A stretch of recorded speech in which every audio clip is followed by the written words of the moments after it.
All right, everybody, and welcome to BCB Live. It's Drive Safe Dave here, along with Sir Rick, out there traveling the roads, being safe and wearing that ANSI certified. I gotta spread the news, baby. I gotta spread the word on safety, Dave. I'm going far out into the country today. I'm going out into the mountains. I'm going out to the forest. I'm in Rogers, Arkansas. Drive safe. A little freight waves action today. So what are y'all? What's it? Is it as cold there as I think it is?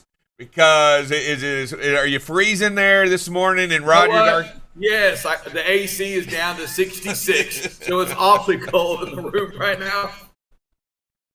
But, so I crack up because there's just no lights in any hotel. I don't care what over a hotel room you're in, they have no lights. It's a struggle in there. But you know what else is weird, Dave, I first time in my history, I suckered down and I paid the extra $4.99 for that extra fast internet. And it's horrible. I mean, it's like worse than the free one. But you know what? It doesn't even work. Have you not seen that ad where they go same coverage, but it's premium? Yeah. No, it's unreal. So, but no, glad to be here in Arkansas. A lot of people already here. We're hearing from the governor this morning in the conversation. A lot of the same folks we've been seeing, Dave, at the at some of these places as the world starts opening up, right? Yeah. But we're going to hear some things. We're going to hear some new things on the freight waves on their sonar, and Sir Rick loves a little bit of sonar. Yes, he does. He loves some sonar action. Going to be talking a little bit. I wonder if I'm going to get any kind of like sonar battles out here. If there's going to be, like gang. That's not what that means. That's not. I don't care if you did that graph. That's not what that means. That's good stuff, man. I'm excited. So, how was your weekend? It was Mother's Day weekend. I hope you enjoyed your Mother's Day weekend. Yeah, you know what? Thank you for asking me if I enjoyed my Mother's Day weekend. That's correct. With your wife. Huh? My wife and mom, yeah. So our son graduated. Bailey, he graduated Saturday. So phenomenal. You couldn't ask for a better Mother's Day gift. I can tell you that 4 Mother's Days ago, we would have never bet this was going to happen. 3 Mother's Days ago, probably the same bet. But he did it, graduated.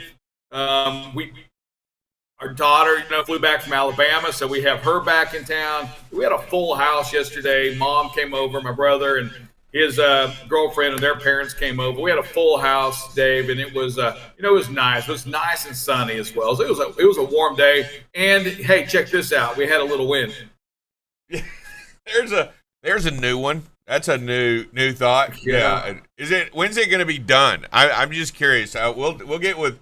I'm going to talk to Double Check Dale today, and I'm going to find out when he's going to turn the wind down because I'm about done with that. Yeah, we got to get rid of that wind. Hey, Dave, I know we got a good. We have a great interview today. We have Deborah on with Garage. We're going to talk a little simulators. We're gonna dive into what they're used for, how they're using those to help train drivers, Dave, and I bring that up right now because my goodness, one thing that we do, we see and we hear are the drivers. They don't, a lot of them just don't like that newer technology. And I think, Dave, we'll ask Deborah that. I wonder, I don't need to be trained. I've been driving, and Dave, we've got to, as an industry, we got to admit that, we can all use a little improving. What? Yeah, I know, right? You know what was neat? So check this out. So Friday, my daughter's headed up to the airport in Alabama, and she calls me kind of freaking out. There's a driver, and I wish I knew the trucking company's name, but hauling a tanker. And she goes, Dad, this guy's gonna kill somebody. He's following everybody. He was doing that to me, and I backed off, and he's in and out of traffic, and she goes, you need to call somebody. So I called the company. It was Trimax, who it was, and I got their voicemail like 8 times and out of Birmingham, Alabama. Uh-huh. But my daughter recognized that, Dave, and I just wonder sometimes is that's my kid recognizing what's going on out there in the big truck. Is that, hey, folks in the big truck, we have a lot of eyes on us, Dave, and I just think we can never ever forget how many eyes are on us, including those eyes on that daggum billboard. Oh, what? Yeah, please call. I got an attorney for you. Yeah, I know, I get it. We got to do something about our image. We got to continue to work on our image, this is one of the greatest industries in the world, and we've got to continue to make sure that not only do they look at us with a smile, but they look at us as leaders out there on the road as we truly are. And it just takes a little bit, right? It only doesn't take but one to mess up a bunch of attaboys, right? So yeah, for sure. Hey, Dave, I got a question for you. So I saw a tweet today, and I'm not a big tweeter guy or Twitter, whatever they're called. I probably will be now that everybody can talk in it. But anyway, but check this out. So I saw it, and I want your feedback on this. And it had to do with trucking. It had to do with transportation. It had to do with pricing. It had to do with almost like the price gouging, how independent contractors today out there can't make a living based on what say a broker or shipper is paying them. Dave, rate's $2.90 a mile. Fuel's up considerably. If you don't want to load, you just don't take it, right? Isn't it just supply? If that load doesn't work, shouldn't you just say no? It's as simple as that, because when rates were $5 a mile, you didn't hear them saying, hey, you know what? Y'all are paying me too much. Here, take some money back. Yeah, what are your thoughts on that? I'll tell you right now, I'll tell you the biggest hit. It's not more than anything, it's not the rate per mile, I think, on the load itself. I think, and I know it's coming down, and it has come down, but it's still very high. It's still up there. But that fuel is crushing everybody, and that's a major impact on everybody across the board unless you're protected by a fuel surcharge. So you're these independent contractors that are seeing that rate, that fuel is not baked into that rate. Has nothing to do with it. So when they're paying that $5.50 or that $5.50 a gallon of fuel, they're taking a big hit in the shorts. And so they're at so even though they're making $2.90 a gallon, you take that 80 cents off, or $2.90 a mile, you take that 80 cents they're spending per gallon, they're back down to $2.10. And Dave, but here's my thing is, if you don't want the load, you don't take it still. It's supply and demand on what we see in this industry. There's no fairness. It's business out there. And I go back to the same side that last year we didn't see anybody, again, going back saying, man, you're paying me too much. That's too high. It's what the demand brings. And I want to make sure that we talk about that just for a second here, because it is a supply and demand industry. Oh, yeah. That's business. That's what we run in the United States, the supply and demand business. And economics says, what? Yeah, and guess what, Dave? And here's the part here, and I know I'm going to probably make some people upset, but when people don't make it and they go out of business, that reduces the supply. Correct. Right? Yep. And stays the same. It starts making it, everything equal back out. It's just, but again, I'm going to say this: those that really struggle, it's at the $2.10 a mile. And let's understand that's, the $2.90 with fuel today is about $2.10 a mile. Are those drivers, those businesses that just began within the last 14, 16 months? The other folks aren't going to suffer as much because $2.10 a mile is kind of back down where they've always been at. They're just not going to. They're not driving around a Mercedes anymore. No, and by the way, they didn't create their budget, their business plan, and their business model based upon that $2.10 a mile. They built it based upon that high end in the last 14 months. That $2.90 created a whole different business model and different business plan, and it's not there, and they're trying to figure out how to get back to it. In fact, you talk to some of these people, they truly believe, and I talk to some of the independent contractors, they're truly thinking it's still there. Somewhere out there, they just can't find it, and they're wanting that to push that, and the market doesn't hold that, doesn't hold it at all.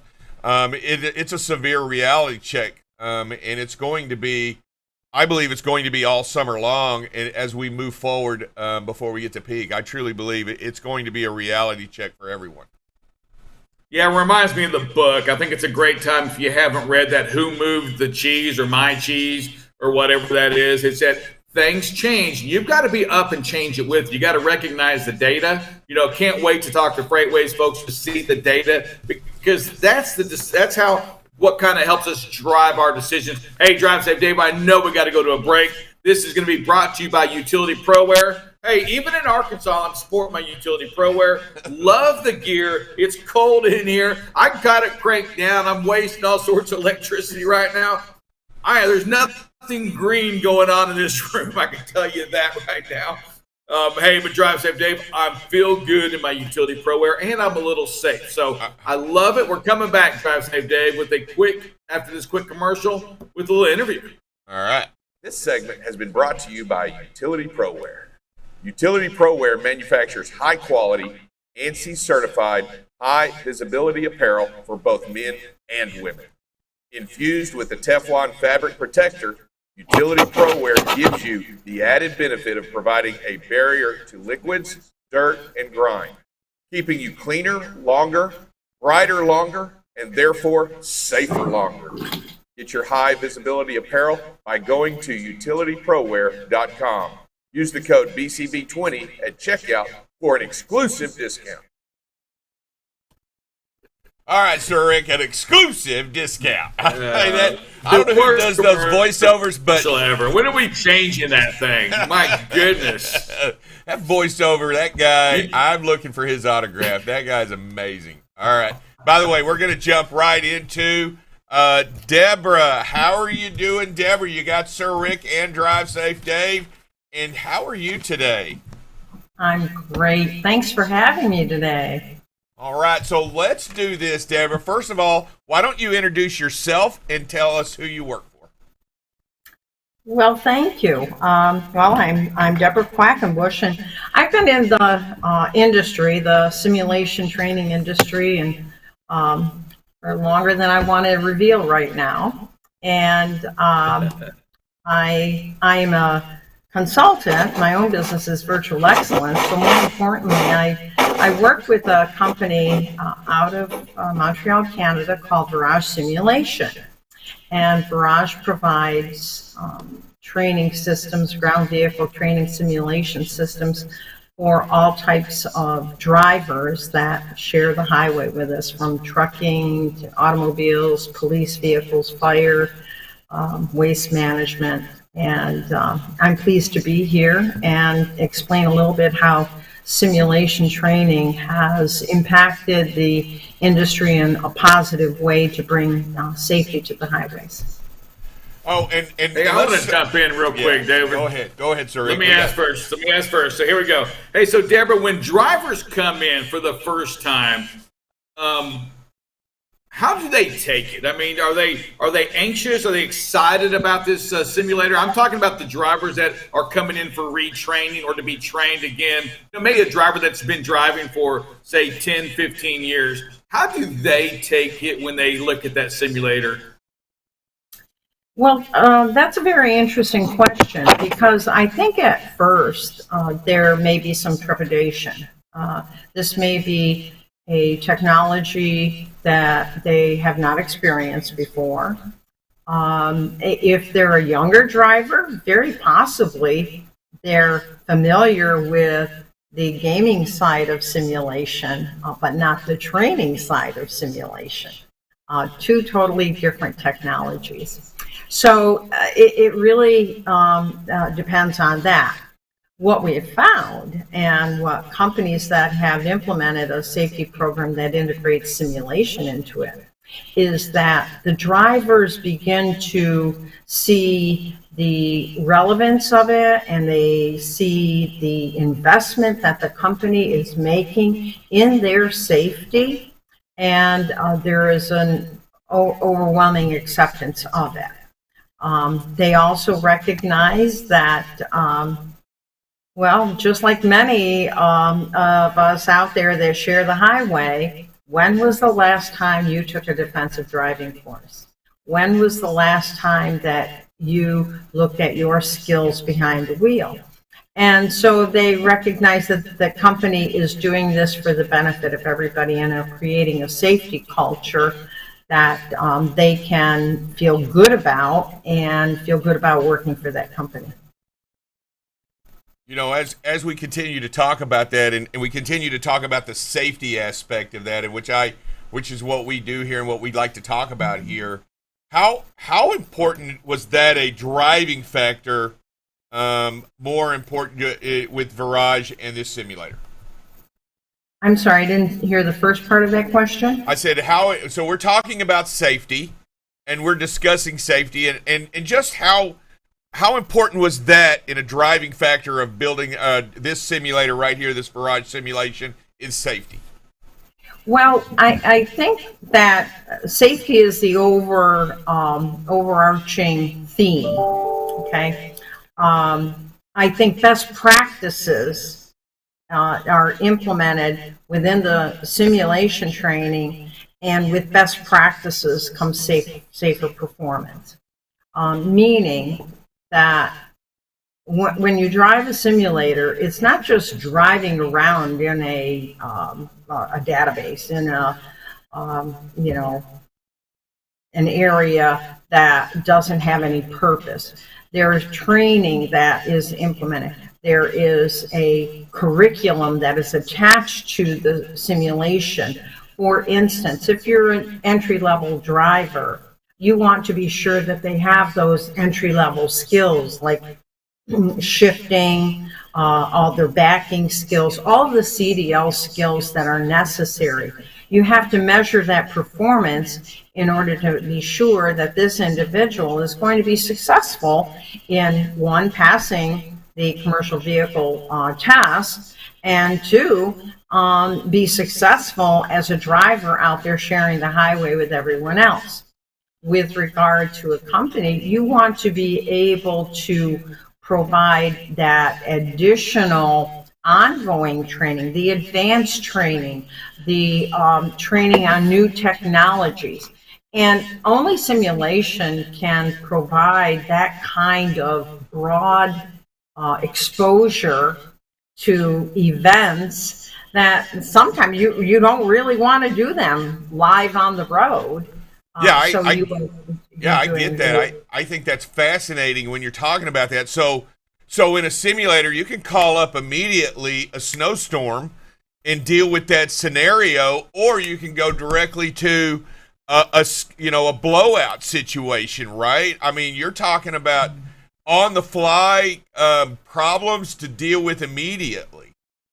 Well, that is true. And what we can do is, once the individual has the basic skills, you can now put in faults. We have built in faults so that the instructor can put in a tire blowout, can put in low oil pressure, can put in those faults, because there is so much going on in the driving task that you want the drivers to be alert to, what is going on the roadway, but also be familiar with their equipment and themselves. We try to develop good vision habits, space management, hazard perception. Are they always scanning and looking? The fatigue. Those are the kinds of things that you can do in the simulator. In addition, obviously, the truck drivers are very mobile. They're all over the country. The winds in Montana and the sandstorms in, Arizona or New Mexico. So they're around a lot of different environments. But it's not just about training to those exceptional events, I'll call them. It has to do more with providing a way in which we can embed a safety process within their driving, so that they can feel that they have repetitively begun the proficiency training that they need, and that they take that onto the highway. It's not just one and done. it gives you the opportunity to continue to improve your skills and then apply it to your your position as a professional driver or as an entry-level driver. So let's talk about a couple of little things particular to this VS600 series. Let's ask you a couple of here. What are some of its features and components that differentiate it from others much like it? Well, I keep talking about curriculum, and my theory is, there's a tagline that we use. It's called "Where Science and Simulation Merge." Okay. And what that means is we take an evidence-based approach to developing the curriculum. We have studied it. We validated the curriculum. It's the curriculum that is the fuel to the vehicle. Just like you were just talking about the fuel on air, you cannot have a simulator unless you have a good program and good measurements. And a couple of the components that we marry together is not only the simulation system hardware itself, but there's the driver tracker, which as an individual that has the system, a trainer, they know that individual in that seat, we're watching all of their performance factors that are being measured on the simulator. In addition, there's a debrief station which films everything. We record the driver's actions, the facial movements, all of that. Then that is put in a driver record, which provides the instructor and the driver the ability to analyze, okay, what did this driver do great, and what did this driver need some improvement in? And not only that, it helps to back up the company to show that they are developing a safety culture. And you kind of alluded to it earlier, where you have these nuclear awards from juries and the billboards and all of that. Well, if a company has a solid program and valid data that shows they took the necessary steps to make sure that their drivers were properly trained in the proper procedures and safety aspects, they have at least the ability to defend themselves a little bit more than perhaps in the past. And I know we're talking, I know this is a big deal, and we've been talking, nuclear verdicts is like this cutting word that's in the trucking industry. And besides these insurance deals, what are some of the different reasons you've seen companies come to use simulators, come to you, right? Not just, actually step out and come to you for them. Well, I think it's because the competition for drivers is so significant. And what they are looking for is what are the tools that are out there that provide the best practice. We've seen some of our clients who've been able to reduce their incidents by over 20% simply by integrating the simulation program and providing a safety culture for their drivers that recognize this is serious business. And the company is going to help. The company is going to give them this experience. The company is investing in them. And this gives them an edge in recruiting, which is another tool that can be used with the simulation. Knowing that the driver you're hiring has the skills that he says he has without taking him out with your top driver actually on the road. And maybe yes, maybe no. So this is a way of being able to recruit, being able to evaluate, and then being able to save the drivers that may be having some difficulty. But you don't want to lose a driver, you want to save a driver. Yeah, I think that's great. And so you're actually not only training new people, but helping to coach the ones you already have, whether it be something simple or something that they're doing over a bad habit, maybe working out, right? I mean, we all, believe it or not, having done it for a long time, you develop bad habits behind the wheel. And maybe these are some things that you bring in and you use as a coaching method, right? And in part of this curriculum. Absolutely, absolutely. I also like to say that it's like having another instructor on your team, because it does capture the information about the driver's performance. And in addition, it helps to show them through augmented reality some of the things that they may have forgotten. Like you mentioned, Rick mentioned earlier, his daughter around the big tanker. Right. Well, okay, there's a space manager. I immediately said, well, there was a space management problem there. Right. And, these are the things that you have aha moments when you're driving the simulator, and you can see in front of you exactly, what is going to happen. What do you see? And I'll tell you, it's developed over the last 15 years. Simulation has come a long way. What do you see as the future of simulation? I know you've been doing this business a long time. You have a really good insight of where it's come from to where it is today. What do you see of it in the future? How do you see this playing out? Well, I've been around long enough to see exactly what you're describing, where the very early systems, which, I'm on the Transportation Research Board, the National Transportation Research Board. And so they've been studying the use of simulation in all methods of transportation. I happen to be on the Truck and Bus Safety Committee right now.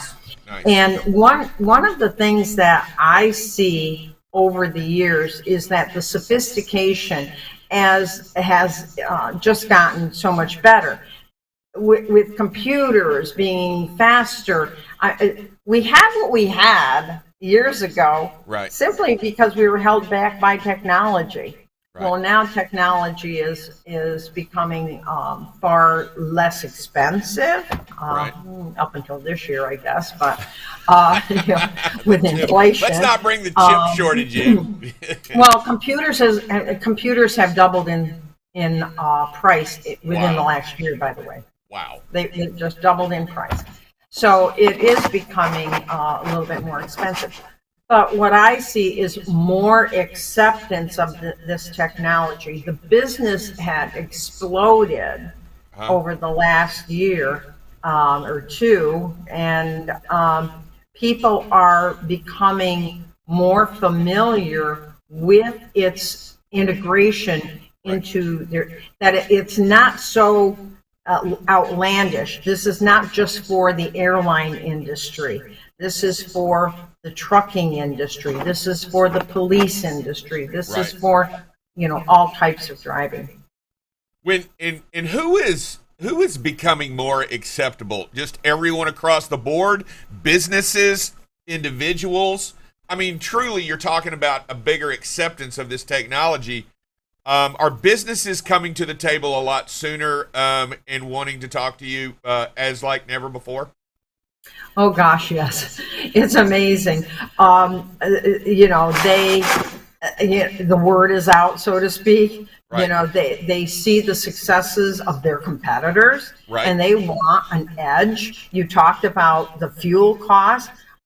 We had a fuel efficiency program on the simulator that shows drivers how to control, because I always say that the driver has the fuel pump right at his foot. And he does. that is where you have to train what it is, what makes that fuel efficiency happen, and how. It's science. It's not some magic thing that happens that all of a sudden your truck is going to be efficient. Yes, it has to be up to snuff on everything, but the biggest controlling factor is how the driver drives the truck and that efficiency. We're not only talking about going back and looking at the way, we're talking about being proactive in the future. I mean, we're talking about proactive safety. proactive efficiency. We're talking about using the simulator to create a much better business model for every driver that you have, right? I mean, if you get right down to it. Absolutely. And you asked the question about, why, who is attracted to this. Yes, the businesses are attracted to this because they see that the investment in this system can check a lot of boxes, from recruiting to training to safety to fuel efficiency. The other thing is, if you're trying to get a younger workforce, that younger workforce is familiar with technology. Absolutely. And I actually had 100%. a student call me and wanting to know if I could tell them where a training school was that used simulation, because they felt that they were more advanced. They would get more advanced training. Wow. That was the most unusual call I think I ever got from a student. And I think that was a very intuitive call. And I think you're going to see more of those type of ideas, because I will tell you, the younger generation is wholeheartedly comfortable with all types of technology. In fact, I had heard, and I'll just share this with you, I'd heard from an individual that said they came to them and said, hey, when are the cars going to help me not ever make bad decisions? You know what? And then I don't have to worry about making a bad decision, right? And I'll tell you, your technology 100 helps to make better decisions out there on the road that we have. Good stuff. Yeah, until we have fully autonomous vehicles on the road, right. we are still at the mercy of the person behind the wheel. Of course. And I am a fan of autonomous vehicles, and I am a fan of those advanced, systems that are in cars and trucks. And as a matter of fact, Virage also has programs that train advanced systems. Wow. So a driver can become familiar, because there's an intimidation factor there. So they can become familiar with it without fear of having an issue out on the road. And again, it's giving those best practices to them so that when they're out there, they can continue to make those good decisions. Well, Deborah, thank you so much for coming in. Thank you so much for joining us. Of course, you give us so much information based upon this. This is exciting and new stuff. I hope that we can have you again on to talk about other things and other technological advancements if you allow us to come back. Would you do that? Would you be a guest again someday? Oh, I would just love it, because we just, touched the tip of the iceberg. I'm sure we did, and it is so much fun to talk to you. I'll tell you what, before you go, will you do me a small favor? Will you state your name and who you work for, and that you're watching BCB Live, the safest station in the nation? Oh, I will. Well, this is Deborah Quackenbush with Virage Simulation on BCB Live, the safest station in the nation. All right. Thank you very much, Deborah. We do appreciate it. And we thank you for coming on, and I hope you have a wonderful day. Thank you. You too. All right. And everybody, we will be back in just a few minutes right after a word from our sponsor. This segment has been brought to you by Utility ProWear. Utility ProWear manufactures high-quality, ANSI certified, high-visibility apparel for both men and women. Infused with the Teflon fabric protector, Utility ProWear gives you the added benefit of providing a barrier to liquids, dirt, and grime, keeping you cleaner longer, brighter longer, and therefore safer longer. Get your high visibility apparel by going to utilityproware.com. Use the code BCB20 at checkout for an exclusive discount. This segment has been brought to you by Utility ProWear. Utility ProWear manufactures high-quality, ANSI-certified, high-visibility apparel for both men and women. Infused with the Teflon fabric protector, Utility ProWear affords the wearer durable clothing with a great fit to afford the highest degree of safety. Get your high-visibility apparel by going to utilityproware.com. Use the code BCB20 at checkout for an exclusive discount.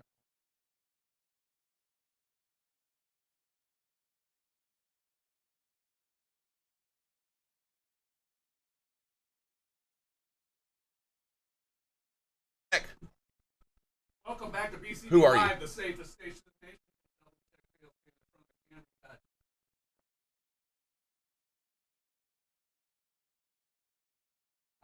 Thank you. All right. I was wanting to make sure are you guests? Who are you today, Double Check Dale?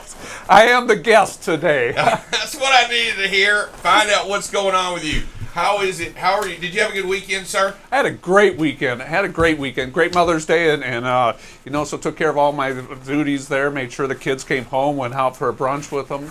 Good Mother's Day. Good Mother's Day. Except a little wind. You know what? It would have been hot had there been no wind. Yeah.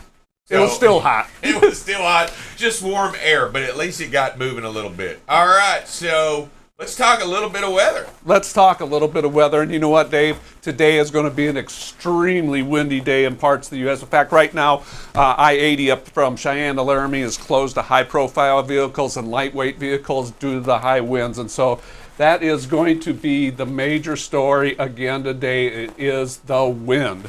And look at what we got going on already. If we're up in this part of South Dakota, they've got a thunderstorm going on, winds in excess, gusts in excess of 40 to 50 miles an hour up there.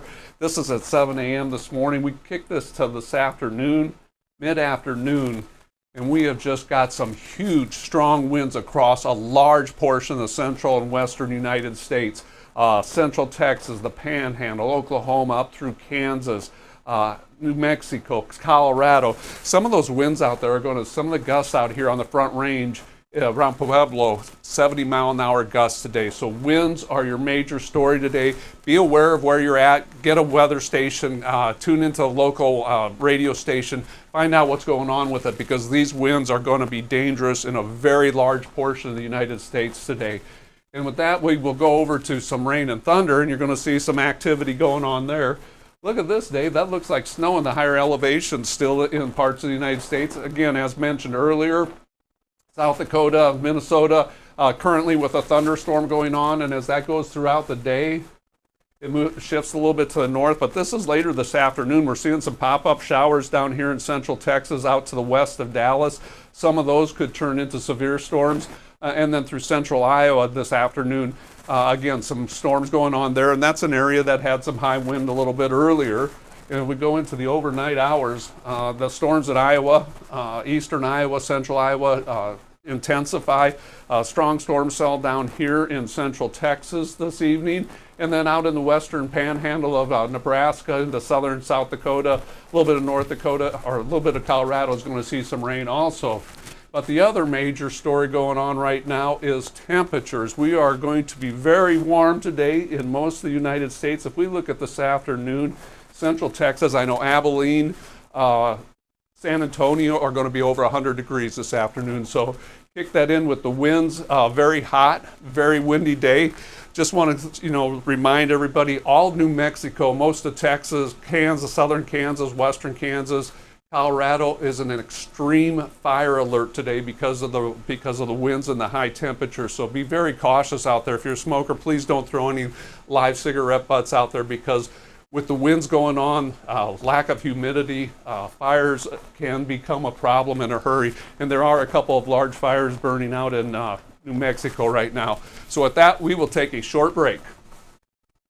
Hi, this is David Dover, also known as I'm Safe the only one back here today. BCB Live, the safest station in the nation. Safety is what you want to talk about, and safety is what you want to be every single day. That's what we're here for. We're here to make it better. The industry needs BCB Live so that it can find new and inventive ways to bring safety to the forefront for every single person out there on the road. You got to be prepared to stop. And when you look at that and you understand the situation that you're in, you got to know that it's going to change. You got to expect it to change, and you can't run those lights. You can watch BCB Live weekdays, 7 a.m. to 8 a.m. Central Standard Time.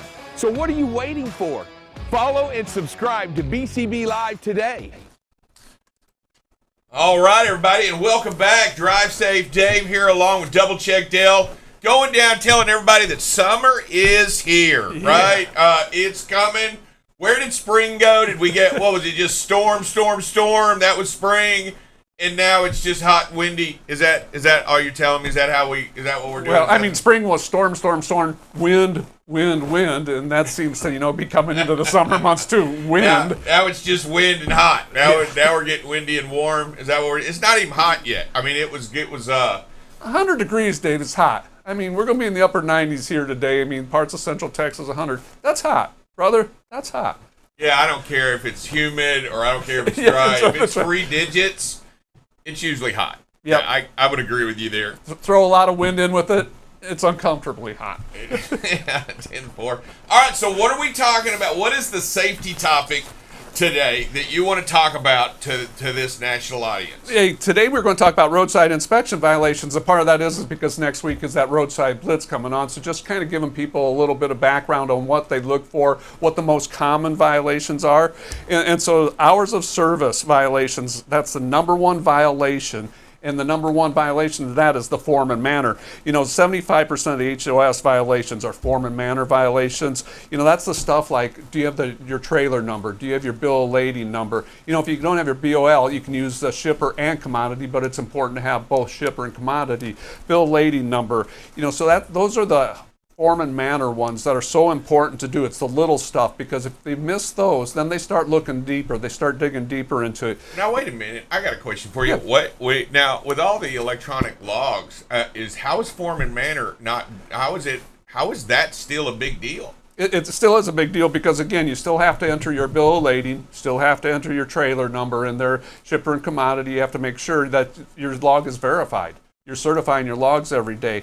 You want to make sure that you're changing those bill of ladings and trailer numbers and not just letting them carry over, because, when they look at your logs for the last 7 days and see you got the same BOL and same trailer, by the way, it's not the one you're hooked to now, that just gives them reason to start digging deeper on it. So you just want to make sure that you're doing the small stuff. You do the small stuff and the big stuff follows in line with it. Yeah, and I'm going to tell you, here's a big one, and most guys don't. If you've dropped your trailer and you're bobtailing, don't have a trailer number associated to your truck, because they're going to look at it and they're going to see that you're supposed to have a trailer number. They're going to wonder if you left it on the side of the road somewhere. Yeah, I mean, and so if you don't have a trailer, just put a BT in there, or you can leave it empty. In the old days, Either way. Old days on paper logs, we always said put something there, and so Yeah. Bobtail's good. Yeah. You can put bobtail in there if you're. Sometimes the electronic logs don't like that stuff. You know what I mean? Yeah. They don't. So make sure you don't have any trailer at all. And form and manner basically goes to making sure your paperwork is correct all the time. And whether it's your name, whether it's your date, and a lot of the electronic logs do that automatically now, that part. But what they don't do is trailers. They don't do, the right numbers. They don't make sure, and it is a big deal. It's the low-hanging fruit, by the way. I'm just telling you that form and manner is that stuff where that the DOT officer shakes his head, right? I mean, he just shakes his head because it's the easy stuff, right? It's not hard. It's just part of sitting there, making sure your stuff's correct before you pull out. Yeah, I mean, it's when you're doing your pre-trip, make sure your paperwork's in line, that the numbers are in place. Hey, by the way, make sure you know where your log instructions are and that, because they may be asking for that. Make sure you know where your 8 days blank logs are, because they may be asking for that. One of the big things we see is from time to time looking at logs is drivers don't log their sleeper berth when they're actually in it. They just log as off duty. The regulation says that if you're using your sleeper berth, you are to log it that way. So that's just a little tip here today. And so that is your safety topic. Roadside inspection violations we'll be talking about all week. Because like I said, next week we have that roadside blitz coming up. Yeah, so form and manner is a big deal. Form and manner is a big deal. Oh, and it always has been. I mean, it really has been. Even with paper, it doesn't matter. It always has been, making sure that the signatures are in the right place, and making sure the dates are right, making sure the trailers are right, making sure your documentation is correct. I mean, it is a big deal, because it makes it easier to read. If it's not in order, you're in violation. Yeah. I mean, and that's to certify your logs. When you're certifying your logs, you're supposed to review all the information that's on them, making sure that it is correct and accurate. Right. And always when you change your duty status, make sure you change it correctly. All right. I will tell you, we've got some videos. You want to go straight to the videos? Hey, let's go straight to videos. I'm going to go straight to the videos. Good idea. Here you go, right here. Yeah, here you go. This is a great video right here. because, we talk a lot about the new technology, the AI technology, and the in-cab coaching, and this is actually one from that technology. This is some in-cab coaching, and what this is this system sent the video, or the driver that sent the video in, has that new technology, and the in-cab coaching in this one actually said, "Thank you for reacting proactively to changes in road conditions and preventing a potential accident from happening." So many times drivers worry about, well, we're just getting the negative stuff. We're just getting beat up because we're following too close or our speed isn't right. But here's one where the newer technology recognizes that, the driver is braked right here, slowed down right here because the car is turning in front of him. Truck slowed down, the driver slowed down. He said, "Hey, driver, great job. You recognized a hazard." I'm going to tell you right here on this deal right here, some hard brakes are good. Yep. I mean, they go, "Oh, no, we got a hard brake." Well, I'm telling you what, some hard brakes are ideal and are necessary in a particular situation. I don't know how this guy doesn't understand he's causing a big rig to hard brake. I mean, I could see. Because, Dave, it's all about him. He's in a hurry. I've been at this intersection for a while. By gosh, next open space, I'm going. And that's just what he did.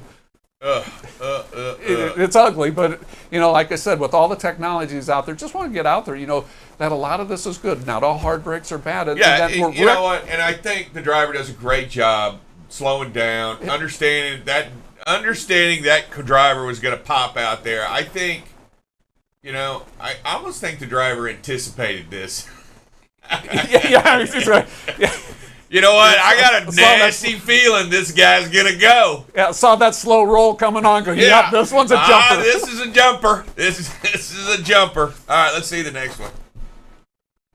Again, and we've seen this one a couple similar recently, and this is one, again, where we're following distance. This is under a 1 second following distance with the vehicle ahead of us, and then we get into this situation where we really don't leave ourselves in out. So again, if I'm a driver and I'm trying to learn something from this, it's leave myself in out. And right here, when I have less than a second following distance up in front of me, I've got to, this camper alongside me. I really don't have a good out. The ditch is not a good out. This shoulder does not look like it's a very strong shoulder. So, just back off a little bit, let the traffic clear away, and don't get that following distance so close. I'm going to tell you right now, there's a couple of things about this video. I'm glad you brought it in here, and I'm glad we have an opportunity to talk about it. Look, spring's here, the winter's here, the summer's here. You're going to see a lot of these RVs hitting the road. Snowbirds going home. Snowbirds going home. Snowbirds running out. It's the beginning of the season. They're hitting the roads. They're going to go out and check all the parks out in the country. They're going to be doing this. They're not experienced. Why be close to them? Why be close? You can't. First of all, your big picture is completely gone from the road in front of you. Not only are you too close to the vehicle behind you, directly in front of you, you're only this length, which is about probably 65, 75 feet, doing about 70 miles an hour, which means you're less than a second away because you're running at 68 miles an hour, which is about 90 feet per second. And so you got to understand all the dangers are here. You should be getting some really you should be telling yourself, I'm too close. Yep. And you know what? We find ourselves in these situations. Yeah. And when you do find yourself in these situations, find yourself a way out of these situations. Yep. When you recognize that that's where you need to take steps. When you recognize, hey, I'm actually a little bit too close. I need to back off. I can't see. Because if they lose control, you got two very inexperienced people in front of you. They got the toy hauler in front of you, and also this guy right here to your right, this RV, hauling the RV on the fifth wheel. You got a couple of inexperienced people probably. You've got to make sure that you can control the situation if something goes bad, much like we saw in the video before. Yeah, one other thing to point out here, this is I-80 going across Nebraska, and where's it been windy lately? I-80 going across Nebraska. That's a lightweight vehicle right there, so he's very susceptible to high winds, to gusts and everything. So that's just one more thing to just kind of keep in mind and remember when you're around them, getting too close. You just got to remember that those vehicles blow a whole lot easier than your tractor trailer does. Oh, yeah. And everything about that just makes it, but I'm glad we see that. We're going to see, and while you're out there, you're going to see more of these out there on the road. Be aware of them, understand, and you know what? Give them a wide berth because you want to you want to make sure that you stay away from it and getting entangled in those. All right, here we go. We've got another video here. Yeah, and this one's just great to see the following distance and everything. One thing we talk about here at BCB and talk about a lot of times on this show is, can we see the pavement when we come to the stop between the vehicle ahead of us? Do we have that proper stopping distance? And this one's just a great example of it. So just love to show, this type of things. There's so many drivers out there, professional drivers out there doing the professional way every day, every time. And this is an example of when, comes to stop traffic, heavy traffic, 3 lanes, and pulls up and we see the pavement. Doesn't crowd that vehicle, because how many times do you see where you start crowding a vehicle, a truck starts crowding a vehicle, and that vehicle starts creeping ahead because they're uncomfortable. They don't feel comfortable with that truck breathing down on them like that. So just a great example driver doing it right here. Nice job. Yeah, I like everything approaching the deal, and also I also like the fact that the Chicken Express is not busy on the right, just in case we needed to get in there and get us some of that fried chicken. I'm just saying. I don't normally pick out a topic, but hey. And it's not even lunchtime, David. You're already talking food. I don't know, but it's fried chicken. I'm just saying. How can you go wrong with fried chicken? All right, here we go. Next video. Another great video here. We're on 3 lanes. We got Jersey walls on both sides, and the traffic is pulling away from this driver. And I just love seeing that, because we're under the speed limit. I think we just went past the speed limit sign, 65. The driver, I believe, is under probably about 60 here, and letting traffic pulling away from them. And it's a lot harder to get in trouble when traffic's pulling away from you. And so just another great video to share with everybody about, professional drivers doing it the right way. Yeah, there's nothing on this video that everything about this video is good. I do like the fact the drivers, not in the merge lane on the right, not that way. He doesn't have to deal with the oncoming traffic or the the exiting traffic, or the airport traffic as it showed on the roadway on the ground. But you know what? The driver's not impeding any of the traffic around him or her. A good driver sent this in. You know what? I like it when you send in the good videos. And I'm telling you right now, if you have an opportunity to send in videos, we take them here. We get videos every day. We would love to see your videos. Any videos. We don't necessarily have to have exciting ones like this right here. Yeah. We like good videos too. We like drivers out there doing what they need to do so that we can all learn and gather lessons from these drivers. I'll tell you. And we get chances to see videos like this. I think this all tells a big story of what's going on out there and some of the stuff that we're going to see. This kind of stuff going on out there. Be patient, right? And if you're the truck that has to turn like this guy right here and this truck right here, you're going to have to really be patient, because you're going to put your sail right across this oncoming traffic. And you're going to have to understand it may take a while. Yeah. And it's okay. You know what? The great thing about being a driver out there on the road, you actually get paid to take a while. Yeah, 1 or 2 minutes. If you have to wait 1 or 2 minutes, that's a whole lot better than an accident where you've just ruined your day, ruined potentially your driving record, somebody else's day. So, just got to have that patience out there. 1 or 2 minutes in the big scheme of things isn't going to make or break it. Yeah, I'll tell you, it's shown a lot out there. We've gotten a lot of great videos, a lot of good, positive videos. Seeing videos, where we see exactly what needs to happen, much like this video, and then stuff we can learn from, like following a little bit too close out there on this, wanting to pass. Yeah.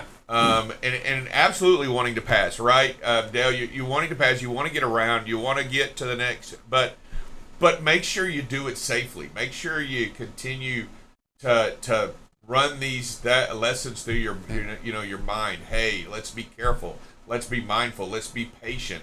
Let's watch out, because it doesn't take long, does it, to get entangled in something? No, it doesn't take long to be following too close, where like I said, you're getting a little bit of a hurry, a little bit impatient, and all of a sudden you're getting closer and closer, and before you even recognize it, now all of a sudden you're less than that second. So you just have to recognize it. And we all get in a hurry. I get in a hurry going home some nights. Just have to recognize it and just back off a little bit and clear the situation. I drove a few states. I drove through a few states this weekend, Mother's Day weekend. I did do a little bit of travel. Drove, and I'm telling you, going over these videos and talking about these things, I'm just on a personal note, very good for me out there on the road, trying to be a little bit different driver in my four-wheeler. I always drove differently in my four-wheeler than I did my big truck. I mean, I'm just going to say that in all honesty. But you know what? I think these videos will help me be a better four-wheeler driver because I find myself creating more space. I find myself not trying to time and not trying to squeeze in situations I don't need to be squeezing into. Yeah. There's plenty of time out there on the road. Yeah, I find myself not following as close. I mean, that's probably the biggest thing. I mean, I just don't follow as close anymore because I see every day what can happen and the potential dangers of it. And so, yeah. So here's my personal story this weekend. I'm driving down the road and my wife's talking to me and I'm Distraction. I'm watching the road and she says to me, "Are you okay?" And I go, "Yeah, I'm fine." And she goes, No. You seem, are you okay? Do you need me to drive? I go, "No." And she goes, "Because you're acting a little different." And I go, "I'm trying not to be distracted. I'm trying to be a better driver." And she's like, "Oh, because you weren't looking at me when I was talking. You haven't, I thought maybe there was something wrong." I said, "Yeah, I'm actually trying to be the better driver and not just stare at you while we're driving down the road." So, yes, it is noticed, and I'm just saying, and it is a change. It is a change for the better, but I am trying to stay more focused on the road and not pay attention to the distractions in the truck. I mean, in the vehicle. I'm trying to pay attention, both hands on the wheel. I'm trying to find a way to pay attention to what's going on out there.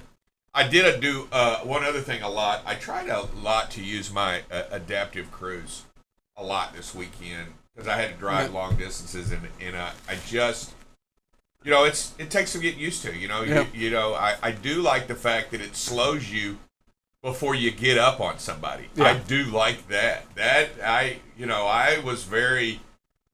do like that. You're driving down, and then all of a sudden that slow vehicle, and your car slows. Yep.